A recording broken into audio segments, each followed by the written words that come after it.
We're live.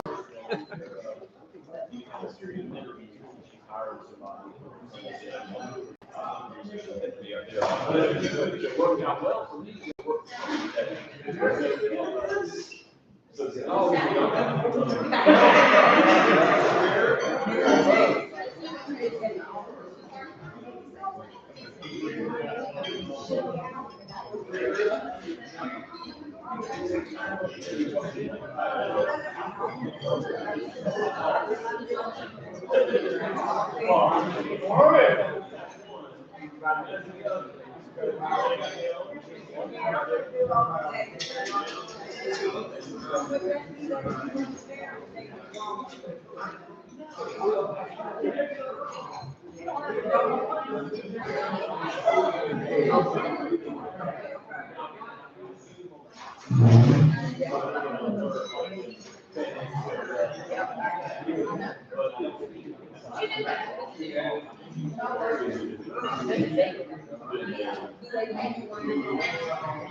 Good afternoon, welcome to Rotary Club of LaGrange on Wednesday, June 7, 2023. Join me in the Pledge of Allegiance, followed by the invocation to be given by Mike Haystack.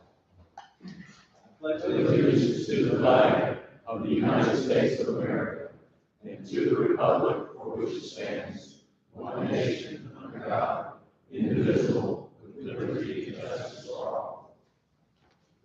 Pray with me. Dear Lord, I want to thank you for relationships. We've had Mother's Day last month and Father's Day this month. We have spouses, we have children and grandchildren. We have our fellow Rotarians, and all those relationships give us opportunities to provide kindness and to celebrate humanity. Please be with us as we meet others and do what we can to brighten their day. In your son's name we pray. Amen. Amen. Thank you, Mike. And Kelsey will come introduce our guests.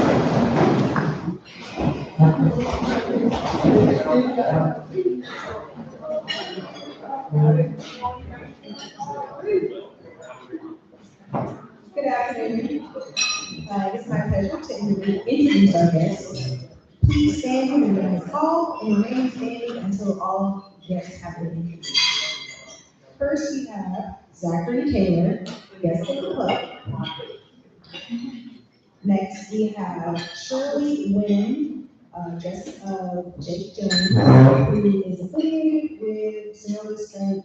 She's the branch manager on North Greenwood. Welcome.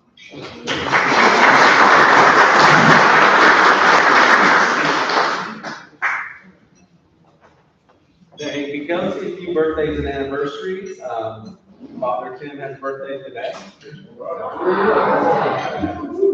Dwayne Fuller his birthday's on the 11th, as is Kim Smith's on the 9th. Happy birthday. Club anniversaries, she just left. Kelsey's is 1 year on Friday. And do I have this right, Taylor? Where's Taylor? 40 years coming up tomorrow.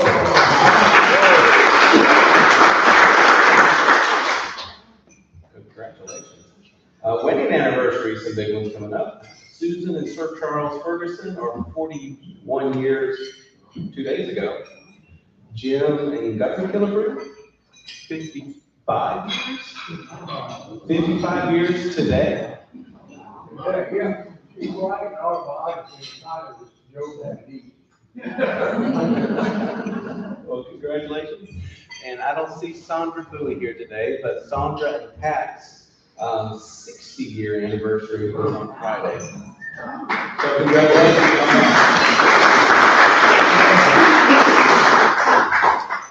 Okay. And Barbara's gonna trundle up and has something very important to do. Thank you.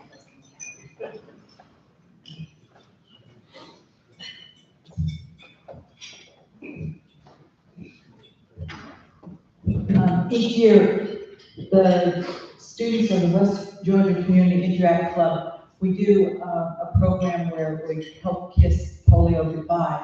And Father Tim has been always so generous to let us go to his church. And the parishioners are so kind as to support this project. So Father Tim couldn't make it to the end of the year celebration for the students. So at this time, I'd like to ask Father Tim to come up, please.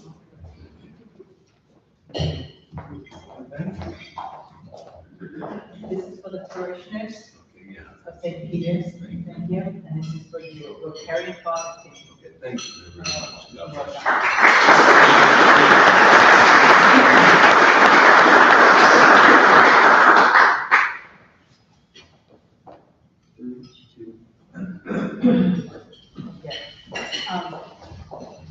And while I'm up here, I thought I'd maybe do a little happy dollars, because yesterday, on one of the mountains of the Swiss Alps, actually one of the ones that the 007 filmed their, one of the movies, my daughter had her boyfriend or man friend, kind of older, but they're not kids anymore, but went down on one knee and proposed to her. And she said yes.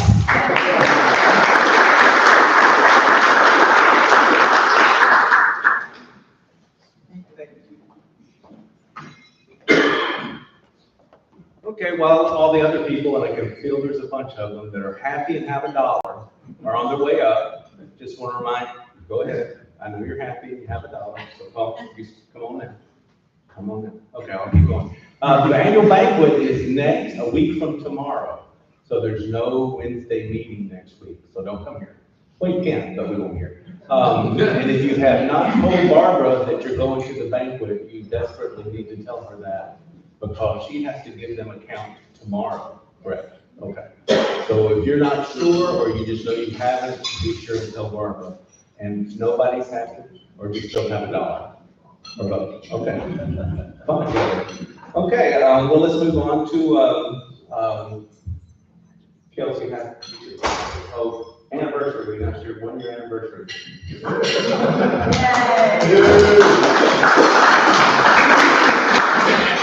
So to come introduce our program, a man that needs no introduction, being introduced by a man that needs no introduction. So come on up Thursday.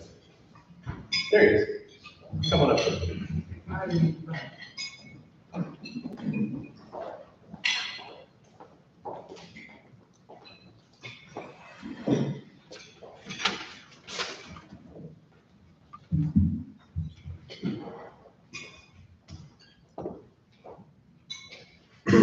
Have you ever heard someone introduce a speaker that the audience knows well, and the speaker will say something like, "Our speaker needs no introduction," and then he or she goes on and on.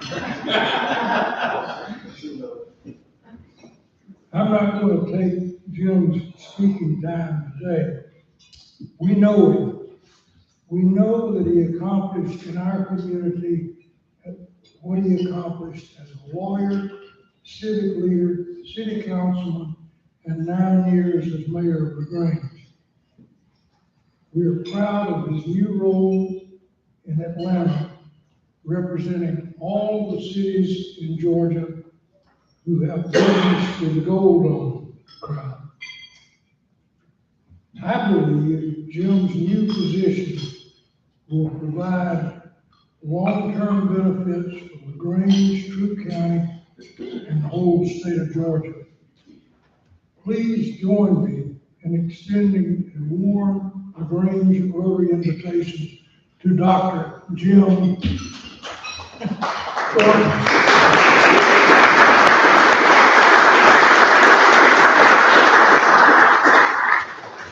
Well, thank you, Ted, and I appreciate your kind suggestion that I didn't need an introduction, but I thought y'all might have forgotten about me by now. I need to introduce myself. It's been a while, but I'm delighted to be back here at LaGrange Rotary, and I was thrilled to see that my badge is still out there in the case. So, and I do get emails from LaGrange Rotary, so I know a little bit about what's going on. But I am glad to be back. Here back in LaGrange, back at the Rotary Club. I miss y'all. I miss seeing y'all on a regular basis. I miss hearing from you about issues that you have from time to time. Now you can send those to Councilman Leon Childs, right? So, but anyhow, I'm delighted to be here. I guess it's unusual, when Ted called me, it was unusual to say, well, will you come and tell us a little bit about what happened under the Gold Dome this session? Because normally that would have been done by a LaGrange Rotarian who is a member of the General Assembly. And we've had a member of the General Assembly in LaGrange Rotary for, I guess, since 1994. Is that right? So from 94 to 06 with Jeff Brown, and then 06 until 2022 with Randy Nix. So appreciate their distinguished service. LaGrange is still, and Troup County, Commissioner Jones, is still well represented in the General Assembly. But because of the way redistricting works, and they redistricted the state last year, Troup County is now carved up between 4 state house districts. And so we have 4 members of the state house, but none of them happen to live in Troup County. They all do a great job representing Troup County. And in fact, those of you who might have been at LaGrange College last week for the unveiling of the Google Fiber event, which Bill Honeycutt invited me to attend, 3 of those 4 state house members were there. So they're still actively engaged. They just don't happen to live in Troup County. But Van Smith from Pine Mountain, David Huddleston from Rooteville, David Jenkins from Luthersville, and Debbie Buckner from Halverton still represent you in the state house and do a great job. And then in the state senate, Troup County is actually whole in the 29th Senate District, represented by Randy Robertson from Catawba, who also was at that Google Fiber event. It's great to work with those ladies and gentlemen, as well as the other members of the General Assembly. There are 236 of them in total from across the state of Georgia, and that has been a fun experience. I thought I would start by talking a little bit about what I'm doing, because some of you have asked me that, and then pivot into some of the issues that I care about and I worked and I followed closely during the session. But then, other than maybe Councilman Childs and Commissioner Jones and other local elected officials, most of the issues that I work on don't get a lot of press. They don't make the AJC. They don't necessarily get a lot of attention. They're not the hot button political issues, but they do affect Georgia's cities across the state, and they are very important to the residents of Georgia's cities, which is a significant portion of the population. But I also, when people ask me, what am I doing? And I'll pivot to some of those maybe more hot button issues and share a couple of observations that might provoke some questions towards the end. But when people ask me what I'm doing, the bottom line is I am a lobbyist. You can use a different term you might want to use. You can call it advocate, representative. Technically, I'm the director of governmental relations. I'm no longer an elected official, but I do advocate on behalf of elected officials. So in my role, I represent the interests of all 536 cities in Georgia. Some of you who have heard me or read stuff on the internet might say, well, it used to be 537, and that's true, because in this past session of the General Assembly dissolved 2 cities. They dissolved the cities of Ranger and Sunnyside, and they created a new city, the city of Mableton. So gained 1, lost 2, but the net effect is there's now 536 cities in Georgia, in addition to the 159 counties across the state. We have the privilege of representing all of them. People ask me how this transition has been from elected official to lobbyist advocate. I kind of say, well, in some ways it's not that different. I'm still in the room where it happens. I'm in the room. I'm in the committee hearings. I'm listening to it. I don't get a vote. That's kind of like being mayor, because y'all may, Dr. Edmondson's not here today, but he's probably, I guarantee you Dr. Edmondson has not yet voted since he's been elected mayor. The 9 years that I was mayor, I voted 3 times. 3 times out of 9 years where the council was actually divided, I got to vote. So not having a vote is not that big of a deal, although it is a little bit different when you're sitting in a committee hearing. Representatives Nix and Brown will know this. You're sitting in a committee hearing and there's a debate going on and so forth, and between members, and sometimes I want to raise my hand, that's not appropriate. That's not the role of lobbyists. We catch them out in the hall and advocate out in the hall. It makes you feel it. But Sometimes I want to leave. But it was a fun experience. I enjoyed it. It was an opportunity to think about new issues, make new relationships, meet people from across the state, and do so at the Dome during the session. That was exciting. Chuck Todd, if any of y'all watch Meet the Press, Chuck Todd announced his retirement, I guess you'd say, from Meet the Press this past weekend. And he made the comment, he said that, I guess it surprised a lot of people. He made the comment that he would rather leave a little too early than stay a tad too late or stay a tad too long. And that's kind of what I felt like. I mean, I wasn't really ready to leave the mayor's role. But at the same time, when this opportunity came along, it seemed like a good time for me and a good opportunity for change. Having been on the council for 4 years, mayor for 9, knowing what great leadership we already had in place, the city council, the city manager, and staff, it seemed like a good time for me to make this transition, and I have no regrets about that. It's been a good experience. My life as a lobbyist is kind of bifurcated. This would be true of a General Assembly member. You have those 3 intense months when you're in Atlanta all the time. It's January, February, March, the 40 days of the General Assembly, and then committee days scattered in. And then the rest of the 9 months, it has a very different pace to it. It's a much slower pace. I get to work from home. I get to hang out with my dog some. I get to enjoy a little bit slower pace, and I get to travel the state. So I get to, I put a lot of miles on the car, realizing that Georgia's a big state. I was telling them at the lunch table, there were 2 days in April when I had lunch in Fitzgerald, dinner in Hazelhurst, spent the night in Tifton. The next day had lunch in Blakely and dinner in Americus. So those were pretty busy days. You do discover Georgia's a big state, and not everywhere has great cell service. And that's something that I know our governor and General Assembly is continuing to work on. What did GMA follow during the session? So GMA, representing the 536 cities of Georgia, focuses on issues that affect all cities. We don't necessarily get involved in an issue that's just specific, localized to LaGrange, or localized to Newton, or localized to Columbus. We would focus on issues that have statewide effects, statewide ramifications. Generally speaking, our goal is to preserve local control and local autonomy. We call it home rule. Sometimes members of the General Assembly don't like the term home rule, but that is in the Georgia Constitution, that cities and counties, to the extent that they have local issues, they get to make local decisions that make sense for themselves, as opposed to having a law of statewide application. The problem with that is when you get a bad actor. And a lot of times what you see in the General Assembly is you see a bill gets dropped that would be devastating or harmful or detrimental to Georgia's cities and Georgia's counties across the state. When you drill down into it, it's a problem in one particular city or one particular county.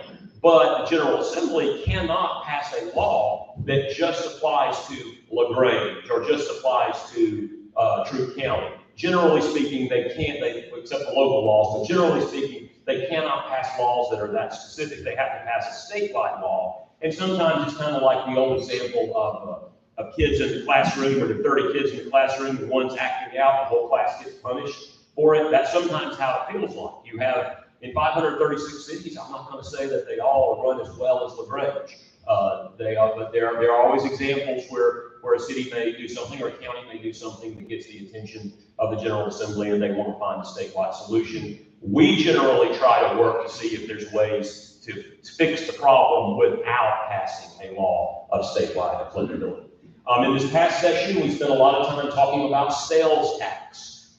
Sales tax is the largest component of many cities and counties' budgets.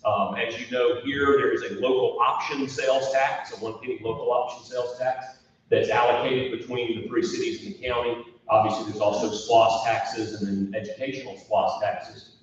But as we all have experienced in the past few years, particularly accelerated by the COVID pandemic, there's been a huge shift from bricks and mortar retail to online sales. In 2020, just before the COVID pandemic started, Representative Randy Nix and his colleagues passed the Marketplace Facilitator Act, which saved a lot of cities and a lot of counties, and quite honestly the state, when the pandemic hit and there was this huge shift from bricks and mortar retail to online retail.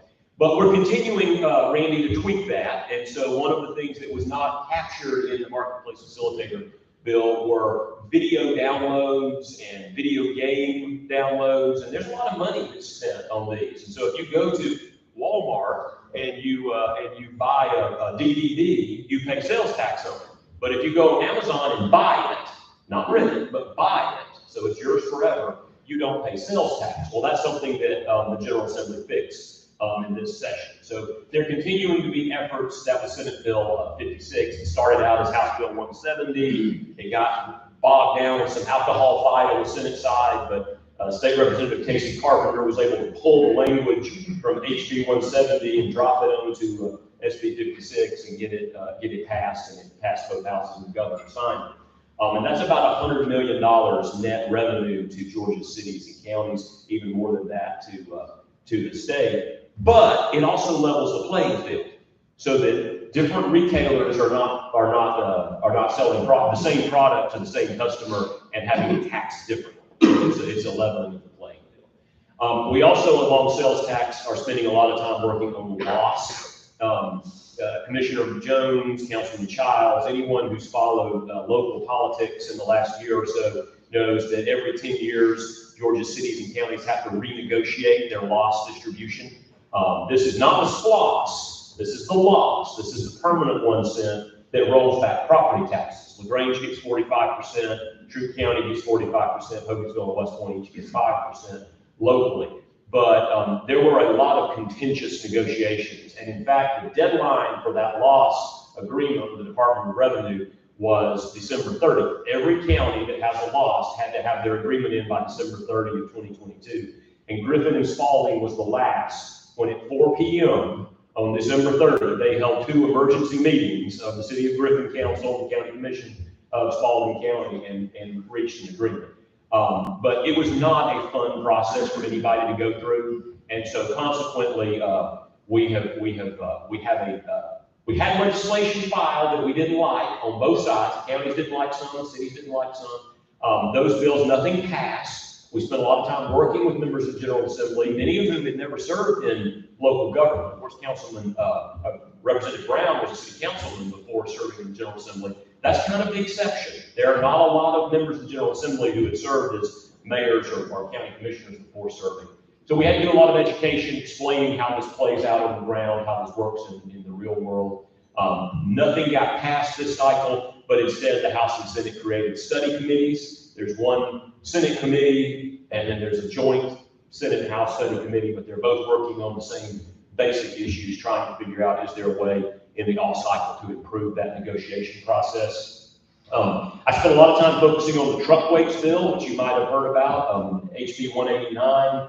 This would have, in its initial form, it would have allowed any 18-wheeler to, with carrying any product, to go up to 95,000 pounds of weight.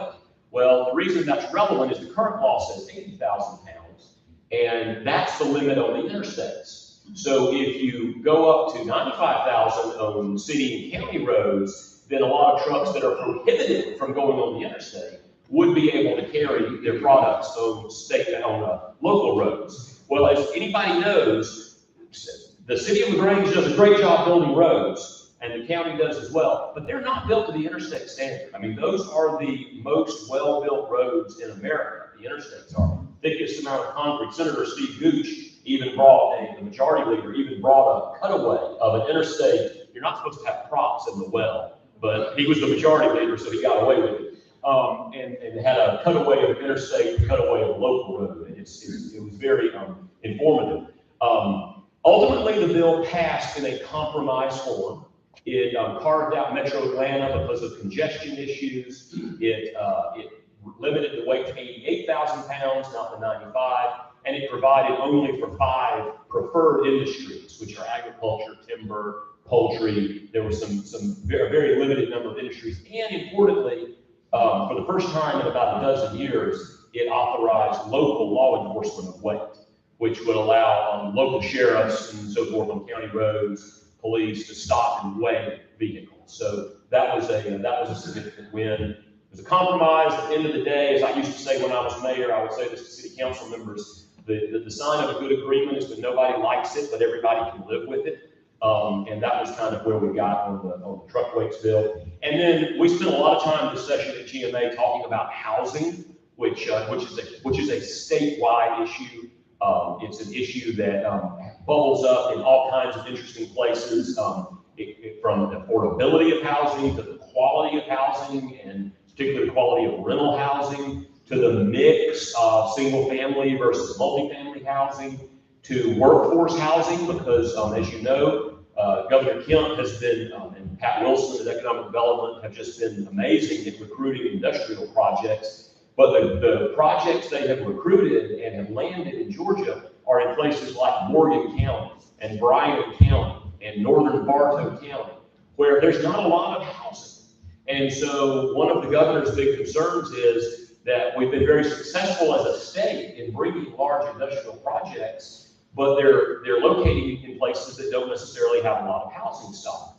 And so he's interested in finding solutions to that. GMA is as well. And we're working very closely with our friends at ACCG, who represents the counties, the Georgia Chamber, the Georgia Realtors, and home builders, to try and see if we can find solutions there. There were some bad bills dropped during the session of the General Assembly. For example, one of the bills, HB 517, that GMA strongly opposed, would have said to the City Council of LaGrange and the County Commission of Troup County that you cannot require road frontage. So you cannot require a house to have road frontage if it's built. Well, that's going to create traffic nightmare issues, shared easement issues. I mean, and that bill had a lot of support. It also would have restricted building materials that were used, roof pitches and other things. But the lack of being able to require road frontage just kind of struck everybody as being like, I think requiring road frontage in a subdivision is kind of pretty basic, and require somebody to have a driveway. And there are obviously exceptions in the county where people sometimes do build off easements, but that's not good land planning necessarily. So that bill got a hearing and never got a vote in the committee. I mean, we were able to bottle it up in the committee. It never even got a vote by the House Government Affairs Committee. But we did commit to the governor and to other representative agencies, interested parties, that we would have a discussion over time about how could you imagine incentivizing new housing. One of the last things I did when I was mayor of LaGrange, on behalf of those of you who live in the city, I signed a $27 million bond to upgrade the water treatment plant. And and that was something, I actually had COVID when the council passed it. I was at my house with COVID, the council unanimously passed it. And then after I recovered, I signed the bond. But water and sewer infrastructure is expensive. I mean, it's terribly expensive. And that's one of the biggest issues facing housing developments across the state. The state's recognizing that, the governor's recognizing that, and I think you might start to see some opportunities for different incentives. So those are the issues that I spent a lot of time focusing on during the session. And very few of those got much publicity in the AJC. So let me pivot and tell you about some of the things that, it was kind of fun to be, Jeff and Randy never had this experience because they actually were asked to vote on all these controversial issues. But it was kind of fun to be over there hanging out in the hearings, listening to the testimony, and knowing that this really isn't my issue, and GMA doesn't have a position on it. And I spent 2 hours in the Senate Regulated Industries Committee listening to discussions about medical marijuana. GMA does not have a position on medical marijuana, but we sat there and listened to the testimony, and I had to sit there because there was on the agenda a Title VIII bill. It was a Title VIII bill, which is buildings and housing, and it was getting close to the end of the session, and we were worried that there might be an offer of a committee substitute on that particular bill that had to do with HVAC. I don't know if Dale Jackson is still a member here, but I mean, it was a bill that the HVAC industry would be, Brett is here, the HVAC industry was interested. We didn't have a position on the bill. We were just concerned that it might get turned into something that we didn't like. So I got to sit there and listen to that. At the end of the day, the House and Senate were in very different places on medical marijuana. You probably heard a lot about medical marijuana. It's coming. The dispensary license has been approved. Right now, it's a very limited number of licenses. 2 have been issued and 4 have been approved, but they're in litigation. And the House wanted to expand that to 20, and the Senate did not want to expand that to 20. And so they had a lot of debate about the medical marijuana issues. And at the end of the day, because of differences between the 2 chambers, Dale Jackson was there, by the way. He was there on the sign he died. That probably wasn't a surprise to anyone who knows his passion for that issue. But but at the end of the day, nothing passed. At the end of the day, nothing passed on medical marijuana, and that will continue to be something that's talked about a lot. I don't see Coleman here, but there was a lot of debate and discussion about certificate of need. Certificate of need is, it's been going on in debate for probably as long as the General Assembly has had anything to do with hospitals or healthcare. But this is the process whereby you approve new hospitals. And one of the things that has happened across the state is that rural communities are losing access to healthcare. And so the General Assembly is trying to figure out what's the appropriate balance between providing competition, but not unfair competition in rural communities to try and find ways to incentivize healthcare. That took a lot of air out of the room. There were a lot of lobbyists who make a lot more money than I do, who were working that issue on both sides of the table. At the end of the day, the Senate passed its version of CON reform, which is something that the incumbent hospitals, for the most part, did not like. The House did not pass it. It got held in the House, so the bill did not pass. But there has been a joint study committee appointed to work on certificate of need issues over the course of the summer. One of the most interesting things that I was able to observe had to do with the school voucher bill. And school vouchers has been a debate that's gone on for decades. Currently, there are provisions, as John knows and others, which allow for a limited amount of tax credits to go to private schools. I think it's up to 50 million or so is the statewide number that adjusts that. But there was a bill that would have drastically expanded the availability of school transfers of school funding from public schools to private schools in underperforming school systems. That was an interesting debate. Again, it's not a GMA issue, but it was kind of interesting to watch the debate, that issue split Republicans. The Democrats were generally locked down against it, but the Republican Party was divided between the more metro Republicans, the Forsyth counties, the North Fultons and Cherokees, versus some of the more rural Republican counties, where oftentimes there are not a lot of options to the public school system. And there was a fear that this particular shift of funding could result in a harmful effect on the local school systems. I say that was interesting because, and I would have never known, I would have never been there to watch this play out in real time had I not been in this job. But on day 38 of the 40-day session, the speaker called up the school voucher bill, which had already passed the Senate and was pending in the House, and called it up on day 38. And they had 2 hours of debate, which was the limit because it was under a structured rule. They limited the debate. They spent 2 hours debating minority reports and the debate and the chairman's report. And so at the end of the day, when all of that debate was concluded, and we were all expecting to vote, Speaker Pro Tem Jan Jones stood up, who was a very strong advocate of the bill, stood up and said that she moved to table the bill. Now, why in the world would she do that? Well, they didn't have the votes, right? I mean, you don't call the vote if you don't have the vote, right? I mean, they've done a whip count, and they didn't have the votes, so it got tabled. Well, we kind of wait and see, and then on Sine Die, the last day, day 40, we hear that the House Republican caucus is having a closed-door meeting, and that the governor has come, and that the governor has weighed in favor of the bill. Well, I don't know if any of y'all realize this, but the governor is a pretty powerful fellow under the gold dome, and having just been reelected, overwhelmingly has a lot of political capital.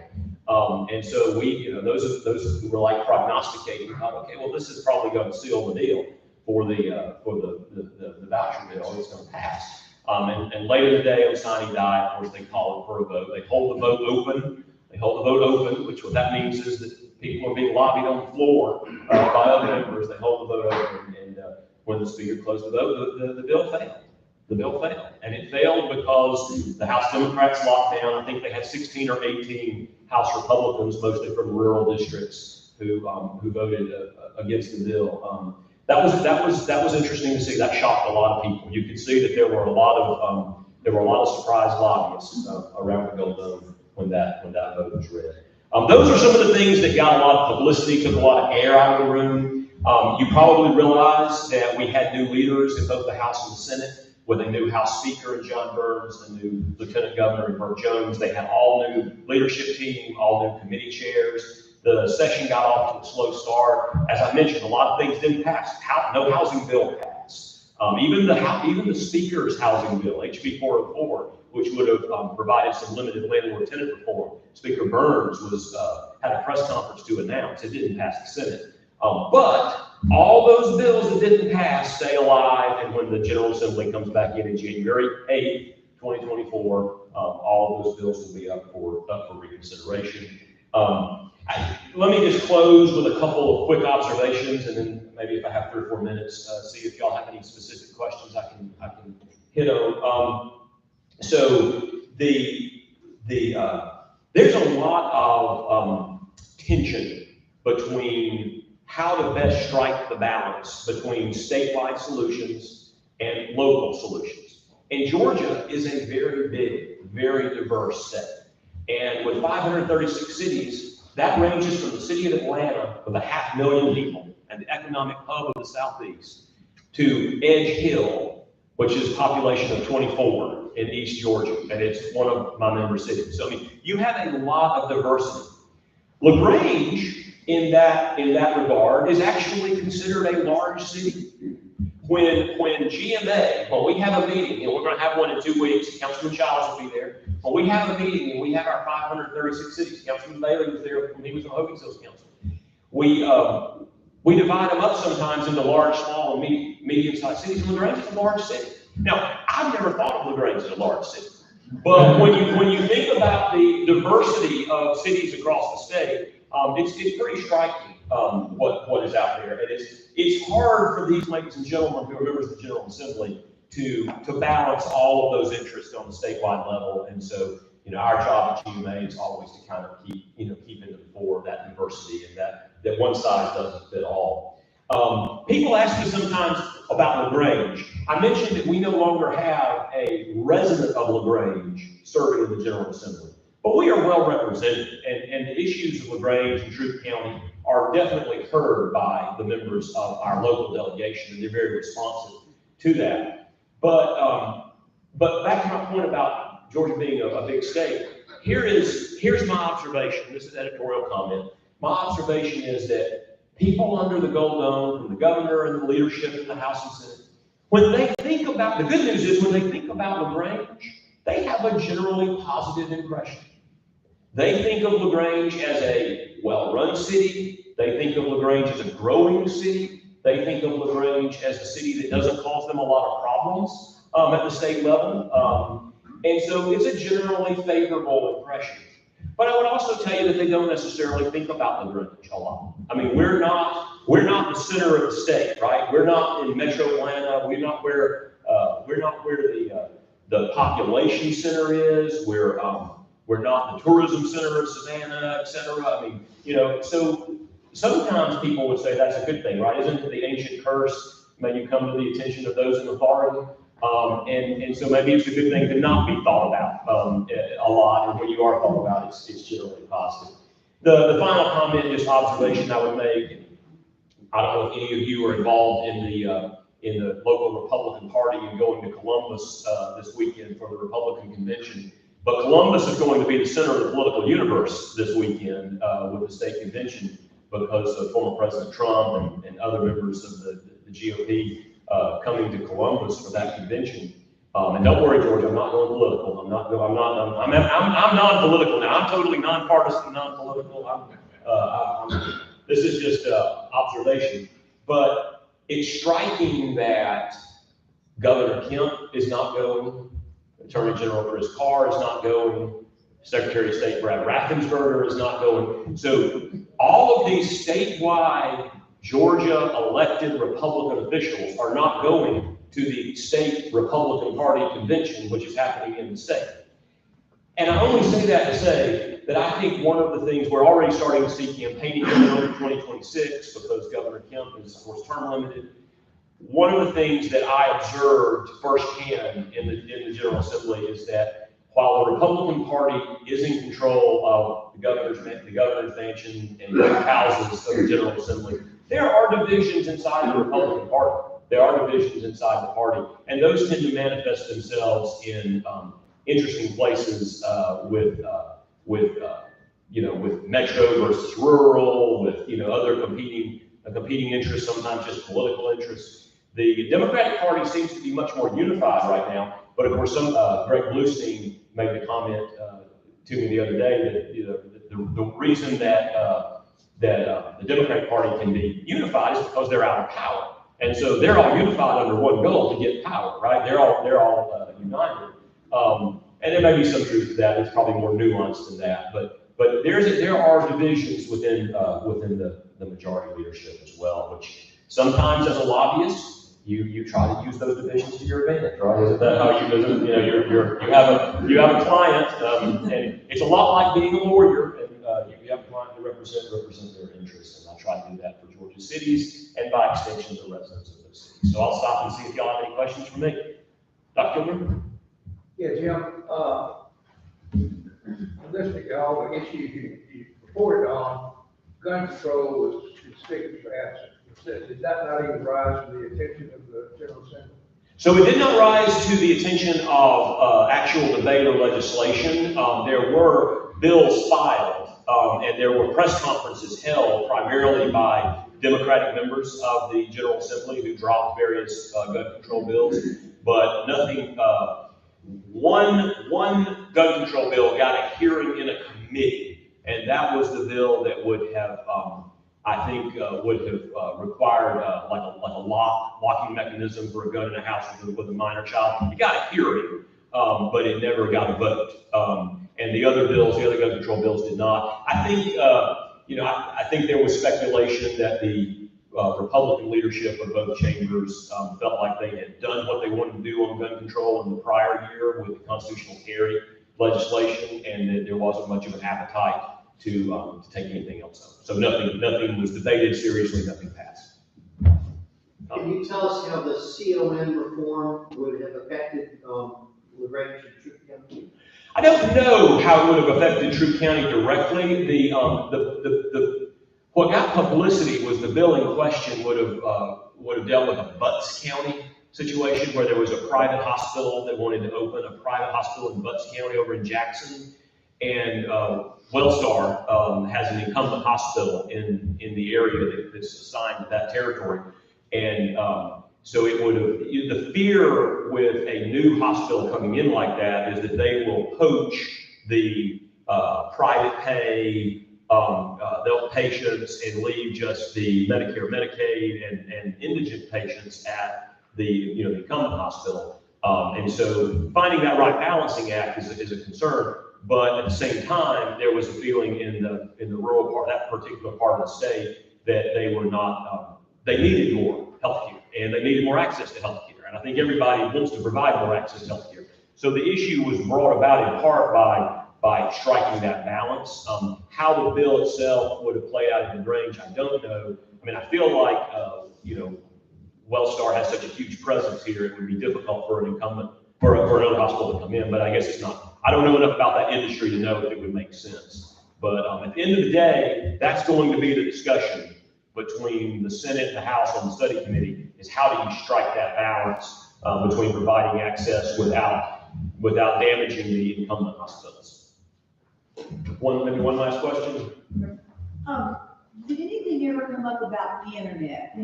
If I am in Roofville, thank God I have Elon Musk finally with Starlink, or we would still be like all of these other people without internet. And let Molly be working in Rosemont, and we can't communicate. Yeah. Is there, this seems to be. So yes, so it's mostly been a funding discussion, and so, but what's interesting about that is because of ARPA and some of the federal funding that has come down to the governor's office that he was able to allocate out for broadband deployment, it seems like most of those communities that have sought internet funding have attained it. Some have even returned it. So I think I think that there was discussion about it, but it was not nearly the level of discussion this year that's been in years past, because there's so much ARPA money available out there. It's just a matter of finding the right city, the right EMC, the right provider to take advantage of it and deploying it. But I mentioned housing was a big issue we talked about a lot, and this is a segue.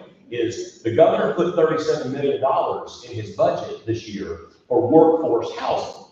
And that was something that we supported, and this could be grants that could be made to local cities, counties, housing authorities, et cetera, to help support infrastructure for housing. That was $37 million that was previously allocated for broadband that had not been used. So it was not, he wasn't taking money away from anybody that was looking for a project. It was just unused money sitting there in the budget, and he was able to reallocate that for a pressing need on housing. So it's still an issue we hear about, but it seems like the communities that have been progressive in trying to address broadband, the ones who want to do it are doing it, and the ones who don't want to do it for whatever reason are just choosing not to at this point because the money has been available. So, thank you all very much. I enjoyed being with you today.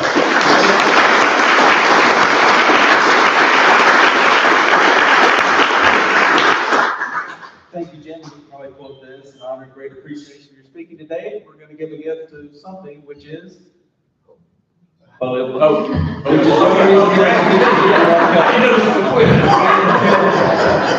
has been a long time since remember, next week, we have a Wednesday meeting. Let Barbara know that you're coming to the banquet. Of course you are, but you need to let her know. Say hi to all our guests. Welcome for being here. Newbie tables back here with Kaylin, Ken, and soon to be Zach. So go say hi to everybody. Thank you for being here. No meeting next week, but then 21st is Kay Main Street, 28th is Shannon Johnson. Thank you for being here.